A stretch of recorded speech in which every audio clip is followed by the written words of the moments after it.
Okay. I just wanted very briefly to thank Chatham House and PISM for organization of this, and all the participants, speakers, audience, very inspiring discussion. Sometimes I would even prefer that would be even more confrontation, more hard talk. When I heard about this, about the West, I have some association. One association was with the famous essay by Leszek Kołakowski in the 50s about how to define socialism. And he wrote on the end, it's very difficult to define socialism, but we know one thing. Socialism is very, very good thing. This is like about the West. And the second reflection, the second reflection is about, we were talking to experts, and so I thought also that Harold Macmillan was right, that he said that what is the most difficult for politicians, but I also would say that also for experts, there are events. And so there are many events we reflected in our sitting. There was a Brexit, there was a terrorism, there was pandemic, and now we have the war. So let us look forward for the next meeting in Warsaw and for new event. Thank you.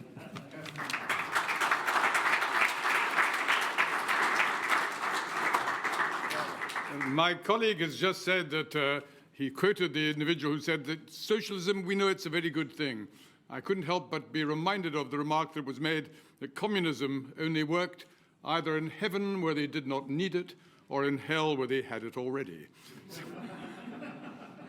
We have had an excellent conference, and I want to begin, if I may, by thanking for those who were particularly responsible for organizing it. Our colleagues in PISM and Warsaw, but of course, because the conference has been in London, a particular thanks have to go to Chatham House, and I've been asked specifically, and I'm very happy to mention the Chatham House Europe program and the events team, especially Rudy Obasi-Adams, who's done more than anyone else to make this possible.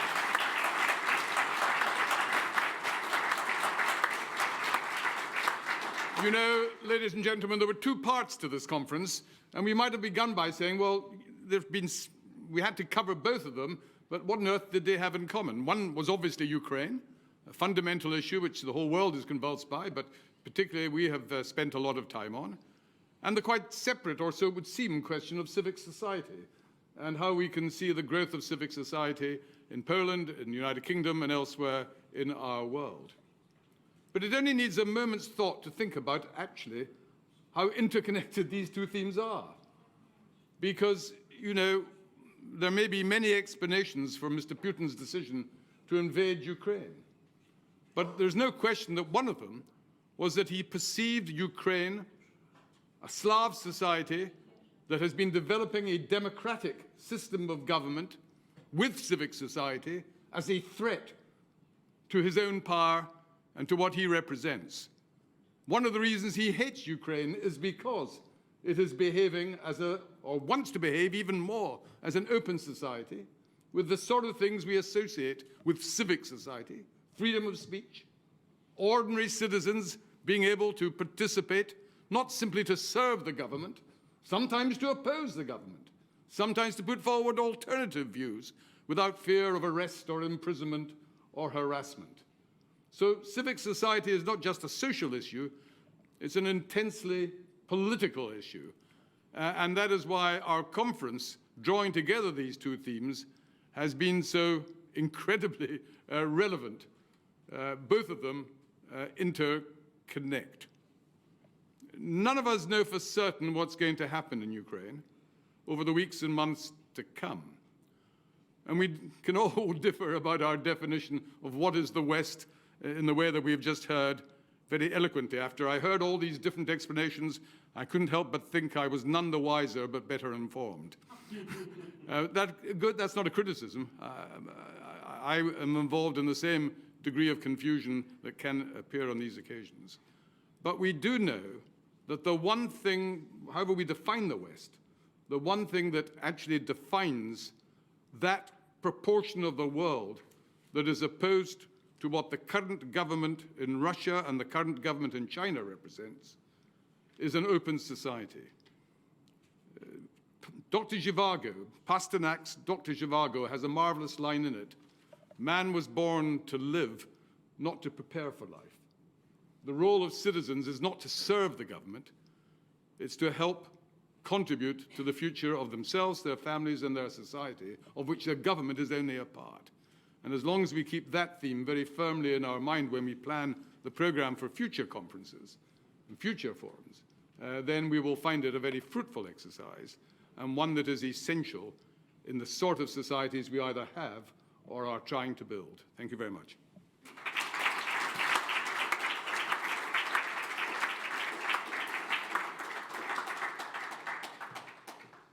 Very briefly, I would like to use my right to freedom of speech. I would like to thank Hans, Rudy, Łukasz Kulesa, and Przemysław Biskup from our side for setting the stage for this 6th edition of the Belvedere Forum here in London. But there is one person I would like to thank especially, also because it is his last stop as a member of Belvedere Forum, as a leader of Belvedere Forum. And it is, of course, Sir Robin of Chatham House, who was recognized as a knight by the Queen. And as I said, this recognition is very well deserved. Robin Niblet became, during the last 15 years, a symbol of United Kingdom among members of expert community around the world. So when we thought about British speaker, we thought about Robin very often. So I would like to thank him, not only for his contribution to the establishment of Belvedere Forum and all 6 editions, but also for our very good cooperation between Pearson and Chatham House. I mentioned that 15 years ago I was one of the first interlocutors of Robin here in his office as the head of Pearson, and since that time we have managed to set a lot of successful projects, and I'm very grateful for that, for this contribution. Thank you very much, Robin. And you know what? Every night.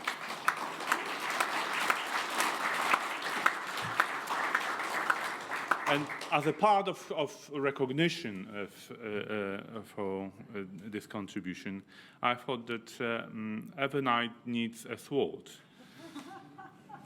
In the end of the day, we need them? And I came to the idea why not? It should be a Polish sword. So, Robin, here is our very special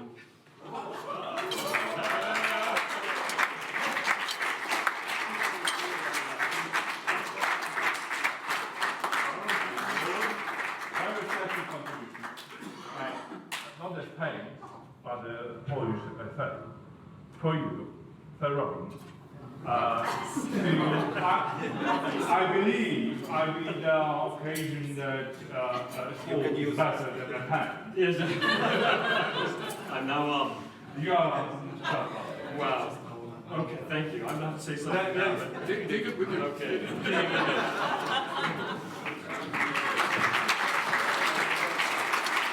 We have to pull it out. Seriously, Slavman, this is untoppable. And somebody's going to lose an ear or lose something else at some point. Thank you so much for this. There were only meant to be 2 people speaking at the end. We've got like 30 seconds. All of Hans' good work trying to keep the panel on time is going to be completely undone. So I had all sorts of semi-clever things to say about swing states and so on, and how, because I didn't say anything earlier, how I think some of the best swing states, of course, are Europeans and Americans who keep swinging between who's a friend and who's an autocratic state. And I was going to say, don't accept the label the West, because it was useful in the past. It's historically correct, but it allows others to define us today. And I do like Malcolm, open society, free societies, I think, is something that we're all fighting for. We've had to fight for, sadly, with this as well. So I'm not going to say anything else except thank you very much. It's been fantastic to collaborate with PISM. Thank you, Slavomir. Thank you, Professor Krasnode, for your partnership on the steering committee. Malcolm, wonderful to have you as our co-chair. Thank you, Anna Kluns, Piotr Wilczek, as two ambassadors who represent the governments that have backed us. Obviously, I want to thank all the panelists who've participated here, done a great job, kept us on time, great contributions, all of you for participating. And I very much underscore that thing, we are civil societies. So, you know, this is the very proof of it. And, of course, Rudy was thanked. Rudy said, don't forget to thank Valdone. And don't forget to thank Siobhan as well as Claire. So I'm going to thank them as well. And we've got to give them all a quick hand as well. I will rattle the sword. And what... We may get photo because there is a... Oh my God, it's the whole damn thing. I'm going to... It's like a gun or something. I'll make sure I don't know where I'm taking you to. I don't have room at home. I'm afraid. If you live in London, you'll find that it tends to be a very small space. Thank you very much. Go and catch your planes. See you at the next Belvedere Forum, hopefully as a guest. All the best. Bye.